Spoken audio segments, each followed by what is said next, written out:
يا رسول الله وعلى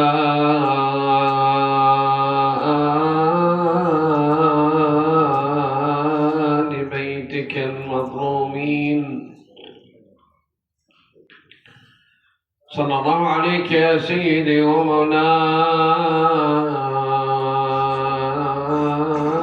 ومولاي يا أبا عبد الله غريب يا مظلوم كربلاء يا رحمة الله الواسعة ويا باب نجاة الأمة ما خاب يا سيدي من تمسك بكم وأمنا من لجأ إليكم يا ليتنا وكنا معكم سادتي فنفوز فوزا عظيما لله ما صنعت فينا يد البين كم من حشاء أقرحت منا ومن عيني أخلى على عترة الهادي شتتهم وما ترى جامعا منهم بشخصين بعض بطيبة مدفون وبعضهم في كربلاء وبعض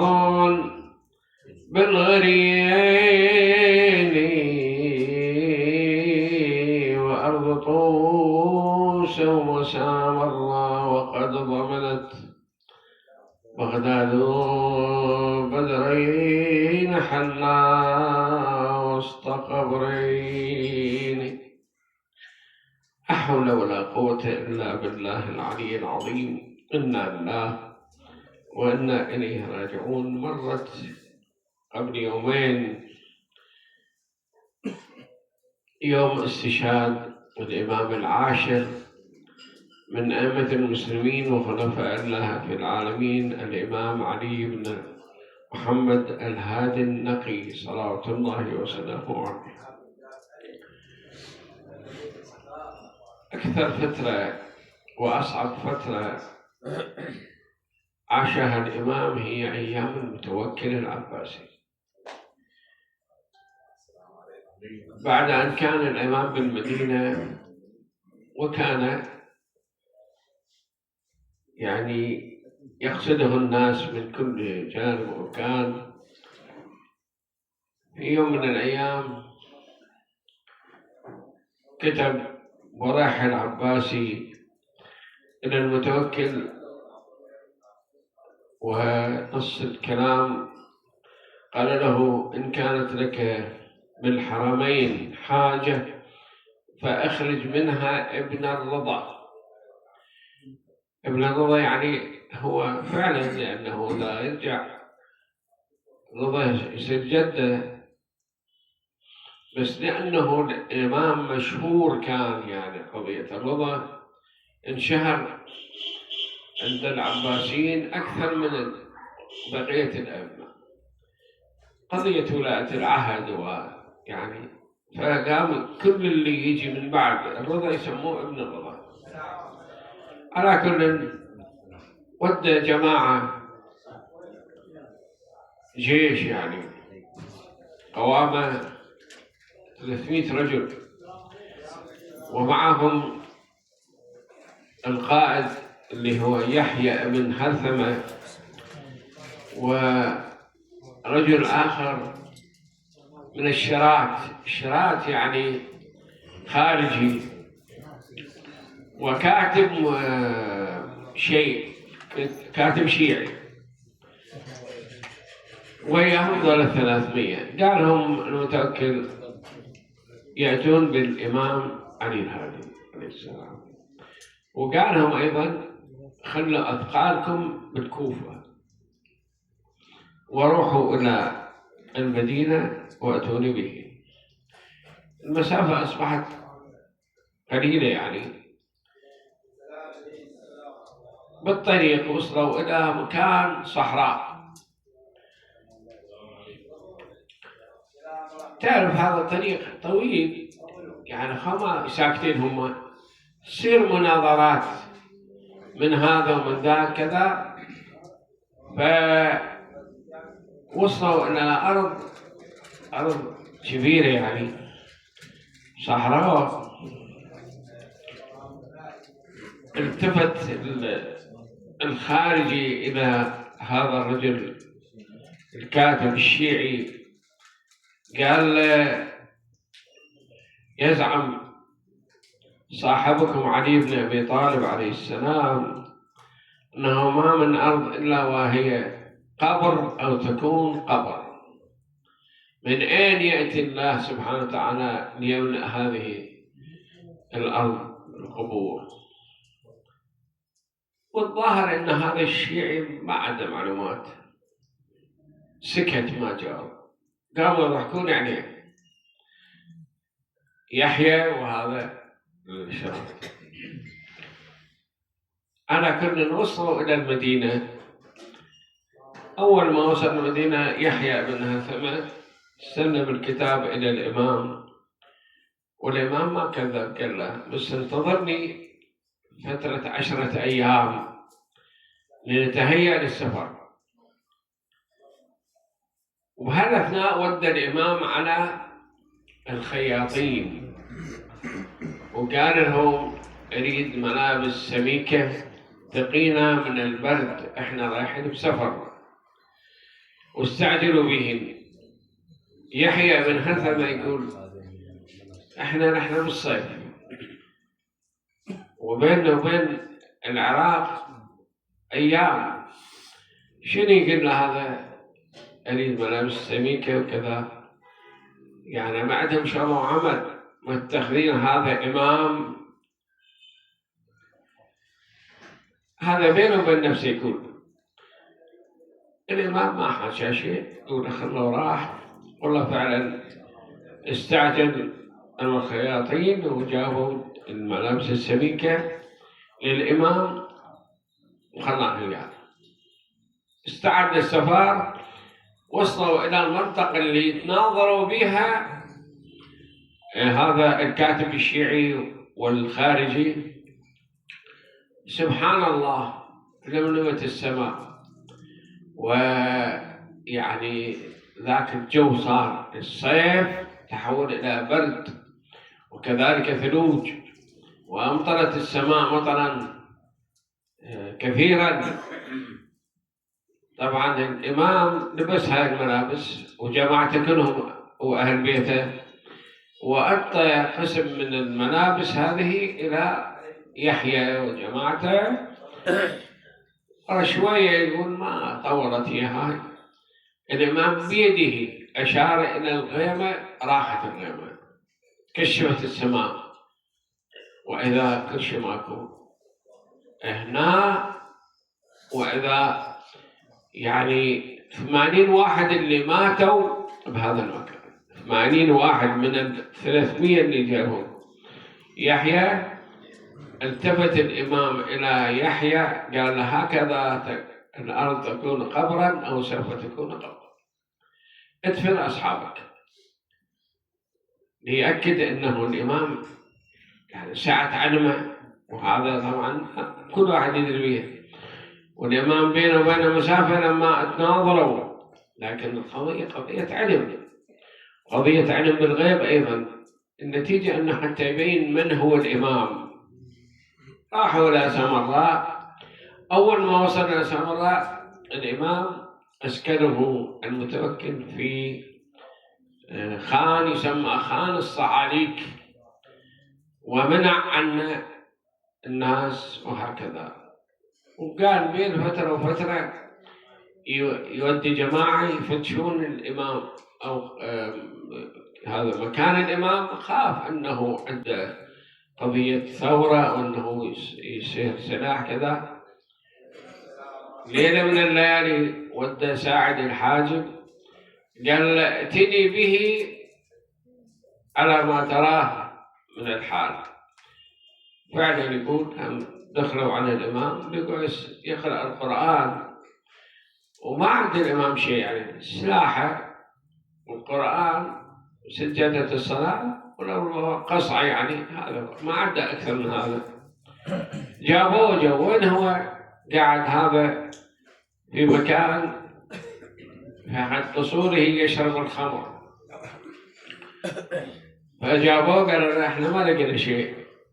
أجلسوا إلى جنبه ومن ثم ناوله كأس الخمر. فالإمام قال له والله ما خام اللحم ولا دمي.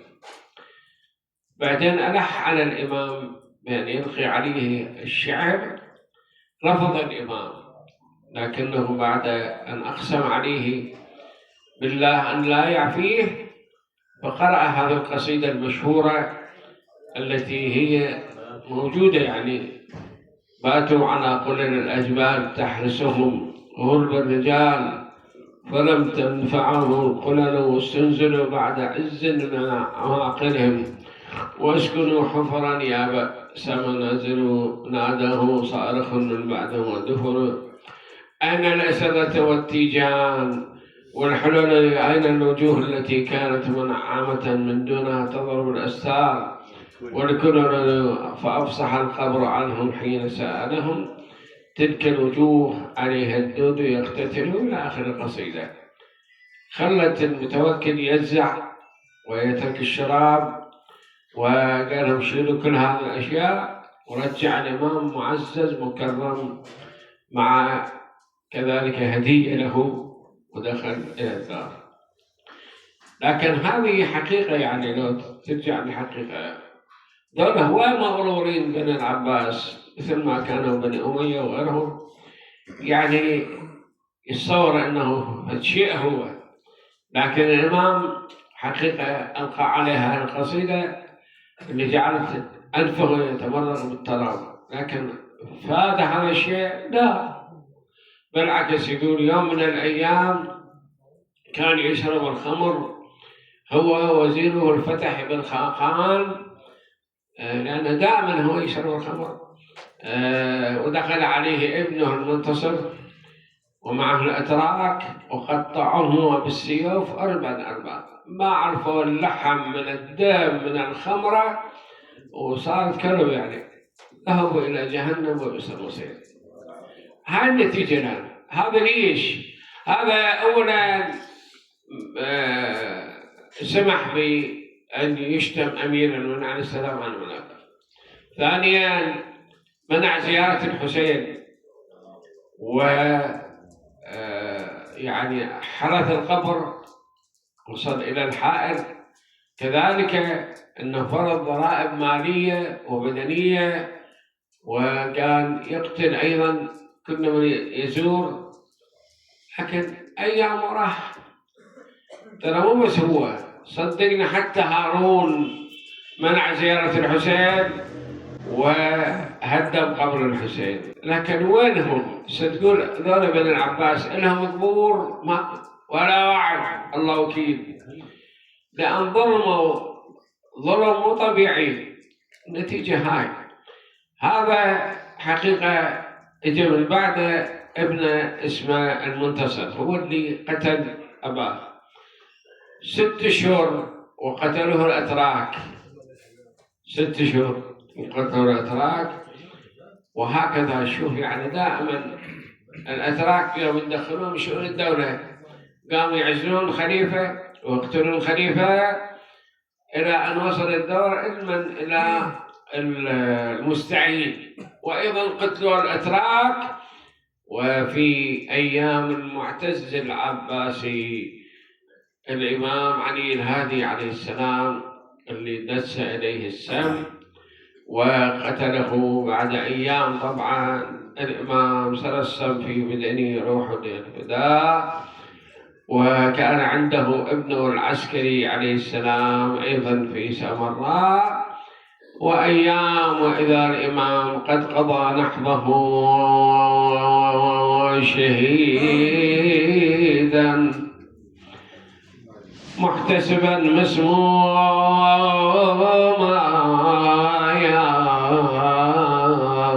سقاه السمي وين ومرد شبده ولا راقب البار وهام جده ظل ابن الحسن يبكي على فقده شيد النوح لا يجري دمع دم